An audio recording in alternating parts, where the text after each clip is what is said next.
Get ready to meet a remarkable man who has survived the toughest of hardships and has turned it around to help others. Later in the show, we look at an unusual phenomenon in this part of the world. So stay with us.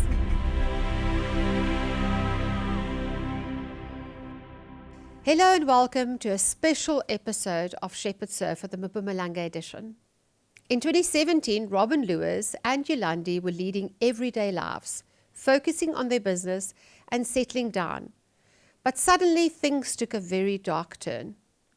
Robin got very sick and soon found out that the news wasn't good. His bone marrow was failing. Perhaps it's best to hand it over to Robin to tell us about his experiences. Around 5 years ago, everything was put into action when I actually got ill. We had a carpentry business in Nelspruit, so picking up tools and things was part of the job, and I started getting headaches and heart palpitations. We made a quick turn at the Mupani pharmacy, and they told us to get straight to a doctor. The doctor took blood samples, and later that same evening, Robin was told to get to a hospital immediately. Not having medical aid, Robin went to Rob Ferreira Hospital in Mbombela and was eventually sent to the Steve Biko Hospital in Pretoria. From there, I received treatment for about 6 months without a diagnosis. We had a couple of bone marrow biopsies done, which is quite a process, but only came up with a diagnosis of aplastic anemia, which is basically bone marrow failure without a cause.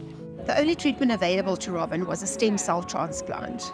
He was sent to Groote Schuur Hospital in Cape Town, the only government hospital that could perform this procedure at that time. Whilst the doctors waited for the results of the bone marrow biopsy, Robin and Yolandi returned to Mbombela and married. About 2 days after the wedding, Robert got a call telling him he had leukemia. He would have to return to Groote Schuur for further tests. These tests resulted in a diagnosis of Fanconi anemia, a very rare genetic disease. And one of the treatments needed was a stem cell transplant, but he needed to find a suitable match from a donor first. I was quite fortunate to have a 50% or a haplo-identical match, which was my sister. Normally people only have a 30% chance of actually having a match in their family, which I was lucky to have, but there was no single 100% match anywhere in the world. So ideally you would need a 100% match. That would lessen the complications, and a 50% match you would stand a big chance of actually ending up with graft versus host disease, which I did. So we booked into a hospital and we started the process with chemotherapy and all that. And the transplant day came and I got quite ill, and I ended up staying in the isolation room for about 5 months. Yolandi spent most of the time with me, actually every day she was there, and actually had to sleep in my room next to my bed for about 3 months on a makeshift little mattress that she made to look after me and bathe me in bed and all that. They also gave me a 10-year life expectancy when all of this was happening. They said if I managed to survive the transplant, I would have this 10-year life expectancy, which was quite a special moment for me actually, because a while just before that I said a prayer and I asked for another 10 years. So when they said that, it was kind of the prayer answered, and I knew that if I could get through the stem cell transplant, it being a challenge and all that, I would be given my 10 years. So we decided not to waste the 10 years and we bought Betsy. We bought her in Malmesbury in the Western Cape. She was an old fire department rescue vehicle. As part of their 10-year plan, Robin and Yolandi wanted to convert Betsy into a rugged and reliable vehicle that they could use to travel around Africa and further afield, supporting all their non-profit projects. They also needed Betsy to provide a comfortable living space and be equipped with the necessary tools to run their business. We had to basically strip her down to the bones and rework her all the way up from the ground up. She's come quite a long way. And we made sure to actually check every single nut and bolt, loosen up everything, change most of the piping on the inside, so the fuel lines, did a bit of work on the electric lines, and then converted the truck to run on used cooking oil. And then this is our home on the inside. We've tried to make it as comfortable as possible and tried to make it homey and not feel like a caravan. So we've got an oven which also doubles as a microwave, a nice gas stove that we have 4 plates. Used a standard stand-up fridge so that we can live a normal lifestyle. We've also got a washing machine that we can do our washing once a week. Our bathroom, we've got a flush toilet, so that uses the grey water from the shower as well as the washing machine to actually flush the toilet. Our shower, a fiberglass shower, and we just have a little curtain on there, and you just step inside and you can shower. This is our bedroom. And we've got all of our clothing cupboards at the top there, and then also have little storage spaces all around the bed. While renovating, they were approached by the Fanconi Anemia Neurological Syndrome Research Fund and were asked to run their support group. It became very clear that many patients would not survive unless they could find a suitable match for a stem cell transplant.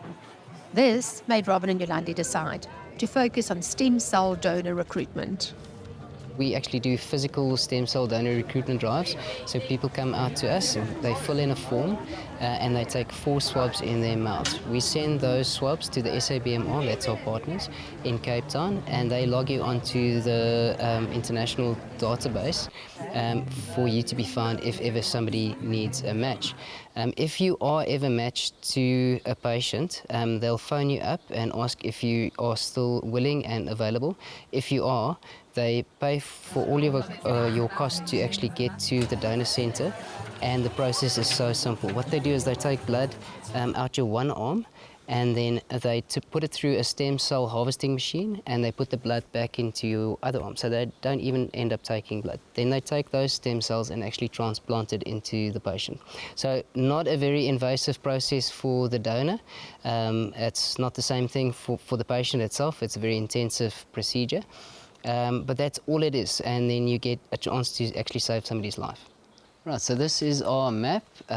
We take off from Mbombela and head off into Eswatini, and then follow South Africa's coastline up to Cape Town and then shoot up into the rest of Africa. What we'll do is we'll go up the east coast of Africa up to Uganda and then circumnavigate the DRC. As we get to Angola, we'll stick on the western coastline all the way up to Morocco, and then jump over on a ferry into Spain, go through Europe and then into Asia through Turkey, and then our end destination is Vietnam. People can get involved by actually signing up online. If they don't end up coming to us at one of the physical donor recruitment drives, it's as easy as sending SABMR an email or going onto their website, and they send you a kit to your house free of charge. You just do your own swabs at your home and then send it back, and they cover all the costs, and you are basically logged onto the system and you give somebody that second chance.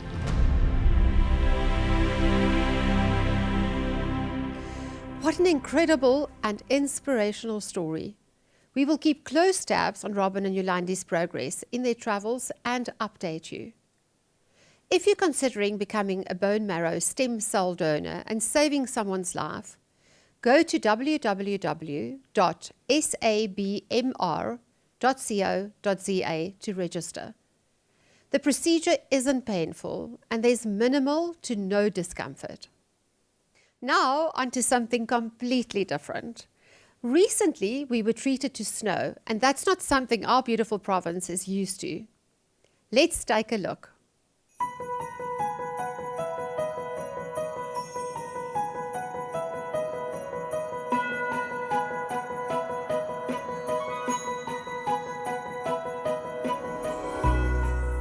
There's snow today, so we had to come right here. We had to see for ourselves. We're excited.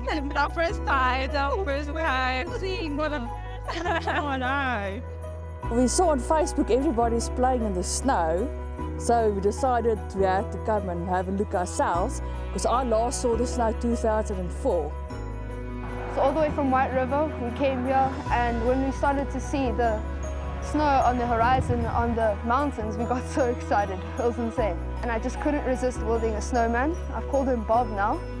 This is my first time seeing this. We've never seen this before, and it's cold, unprepared, and morning shoes and sandals. Oh, but it's nice though. Look at this one. The one and only you can find. Lyric Road, long to us. Umbela, Mbalanga.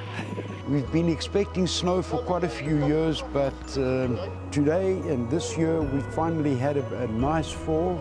The mountains are absolutely stunning, and it is an experience for everybody. People come from all over the place, from Nelspruit and other places where they never see snow. So it's really a beautiful, beautiful experience. We came out here yesterday, but there's no snow, just flakes. And the little one's her first time in snow, so we drove out from Kraskop to get here. I have a friend, he's in Sweden. He always tells me about the snow in Sweden. Now I'm going to tell him to keep the snow in Sweden, I'll keep the snow in South Africa.